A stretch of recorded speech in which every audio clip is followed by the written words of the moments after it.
Halo semuanya, saya Rivianti Silmi Aziza. Nah, di video kali ini kita akan membahas mengenai topik tentang anggaran. Apa sih itu anggaran? Anggaran yaitu suatu rencana yang disusun secara sistematis yang meliputi seluruh kegiatan perusahaan yang dinyatakan dalam unit moneter yang berlaku untuk jangka waktu tertentu yang akan datang.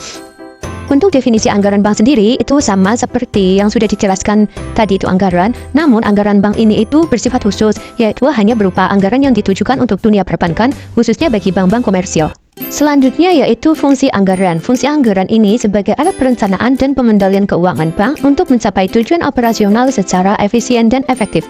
Anggaran membantu manajemen dalam mengarahkan kegiatan, mengalokasikan sumber daya, serta memantau dan mengevaluasi kinerja bank.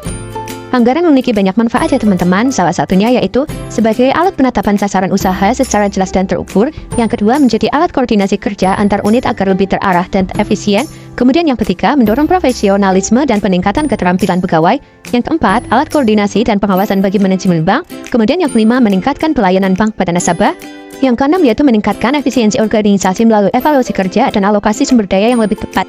Yang ketujuh, yaitu manfaatnya untuk mengurangi resiko ketidakpastian, terutama dalam menghadapi perubahan. Berikut ruang lingkup dari anggaran bank. Yang pertama, anggaran dana bank. Anggaran dana bank ini yaitu untuk mengatur sumber dana yang diperoleh bank, seperti dana dari nasabah atau tabungan deposito, dan pinjaman dari lembaga lain.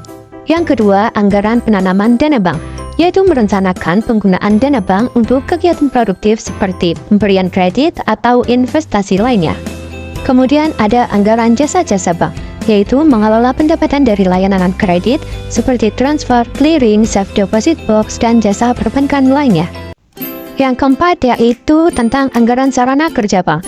Anggaran sarana kerja bank yaitu mengatur kebutuhan fisik dan operasional seperti pembelian peralatan, teknologi, dan pemeliharaan gedung. Kemudian ada anggaran pendapatan dan biaya. Nah, anggaran pendapatan dan biaya ini di mana bank akan merinci semua estimasi pendapatan dan biaya operasional untuk mengetahui proyeksi laba atau rugi dalam suatu periode. Dalam penyusunan anggaran terdapat dua jenis dilema utama, yaitu dilema internal. Dilema internal ini itu terjadi dalam organisasi itu sendiri. Nah, contohnya itu seperti ketidaksesuaian antara kemampuan unit pelaksana dengan target yang ditentukan. Contoh lainnya itu seperti kurangnya informasi dan komunikasi antar unit dalam menyusun anggaran, kemudian keterbatasan profesionalisme staf dalam menyusun anggaran. Yang kedua yaitu dilema eksternal. Dilema eksternal ini itu terjadi saat organisasi berinteraksi dengan pihak luar. Nah, misalnya itu harus mengikuti kebijakan dan norma umum yang ditetapkan oleh otoritas di luar organisasi. Kemudian contoh lainnya itu tekanan dari pihak eksternal seperti pemerintah atau masyarakat yang mempengaruhi isi anggaran. Dilema-dilema ini harus diselesaikan agar anggaran yang disusun dapat berjalan secara efektif dan efisien ya teman-teman.